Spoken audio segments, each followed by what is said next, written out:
नमस्कार बंधू भगिनींनो, आपल्या सगळ्यांचं सहर्ष स्वागत आहे स्वास्तिकम या माझ्या चॅनलवर। मी आज आपल्यासाठी श्री देवी भागवत पुराणातील पुढील कथा घेऊन आलेली आहे। आई देवी भागवती, तुझ्या सगळ्या भक्तांवर तुझा वरदहस्त नेहमी राहू दे आणि तू त्यांच्या पाठीशी उभी राहा त्यांच्या प्रत्येक संकटामध्ये, हीच तुझ्या चरणी प्रार्थना। मनसोपाख्यान। श्री नारायण म्हणाले, आता मनसा देवी कथा ऐक। ही कश्यपाची मानसकन्या, ही 3 युगे परमात्मा श्रीकृष्णाचे तप करीत बसली होती।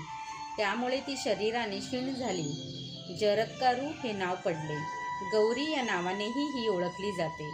जगतगौरी हेही एक नाव हिला आहे।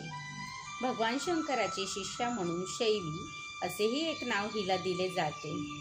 त्याचप्रमाणे वैष्णवी, नागेश्वरी, नागभामिनी, विषहरी, सिद्धयोगिनी, मृतसंजीवनी, ज्ञानयुता अशी कितीतरी नावे हिची आहेत।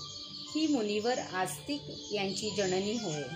तसेच जरत्कारु मुनींची ही भार्या आहे, म्हणून जरत्का प्रिया हेही तिचे नाव आहे। आस्तिक माता, महाज्ञानयुता अशीही आणखी नावे हिला झाली। हिच्या 12 नावांचे जपाने सर्पभय राहत नाही।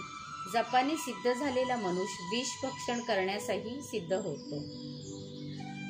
श्री देवी पर्णमस्तु। शुभं भवतु, शुभं भवतु, शुभं भवतु। ओम नमश्च चंडिकाय।